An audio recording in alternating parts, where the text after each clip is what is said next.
गौतम गंभीर और अजीत आगरकर के ऊपर से एक मुसीबत हटती नहीं और 3-4 आकर बैठ जाती है। ये तो लेटेस्ट न्यूज़ है। अब देखो, गौतम गंभीर की तारीफ होनी शुरू हुई थी कि उन्होंने हर्षित राणा को मौका दिया और फाइनली ये डिसीजन सही साबित हो गया, क्योंकि हर्षित राणा का पहला वनडे में जो इंपैक्ट था वो विराट कोहली से कम थोड़ी ना था। जब न्यूजीलैंड के दोनों ओपनर ने हाफ सेंचुरी बना ली थी और ओपनिंग पार्टनरशिप 117 की हो गई थी, एक वक्त पर ऐसा लग रहा था कि न्यूजीलैंड कहीं 400 ना बना ले, तब ये पार्टनरशिप किसने तोड़ी? हर्षित राणा ने।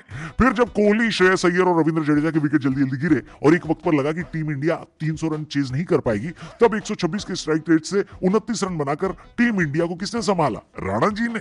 यानी गौतम गंभीर ने, जिनको इतना ट्रोल किया गया था राणा को खिलाने के लिए, उन्होंने अपना डिसीजन सही साबित करवा दिया। लेकिन जब ये सब हो रहा था तभी एक और कंट्रोवर्सी खड़ी हो गई, जिसके बाद टीम इंडिया के सिलेक्शन प्रोसेस पर बहुत सवाल उठ रहे हैं। क्या है ये सिलेक्शन और क्यों हुई ये सिलेक्शन? आइए आपको आज की वीडियो में बताते हैं। भाई साहब, कुछ सिलेक्शन ऐसी हुई है जिसको लेकर जनता सोशल मीडिया पर बवाल मचा रही है। सबसे पहले तो ध्रुव जुरैल।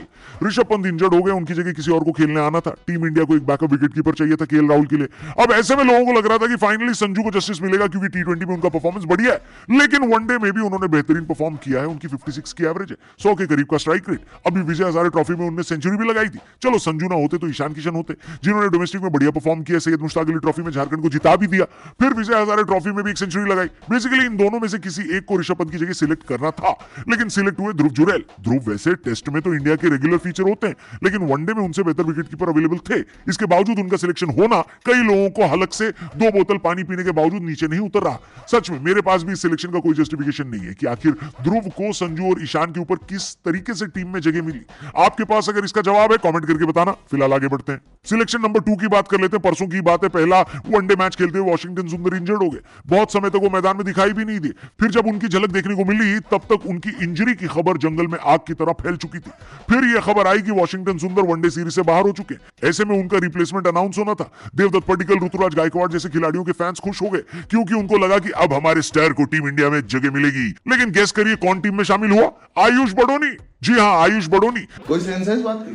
जो अभी तक कहीं पर भी सिलेक्शन की क्राइटेरिया में नहीं थे, अचानक से अब टीम इंडिया की जर्सी में नजर आने वाले हैं। लोग पूछ रहे हैं लॉजिक क्या है भैया?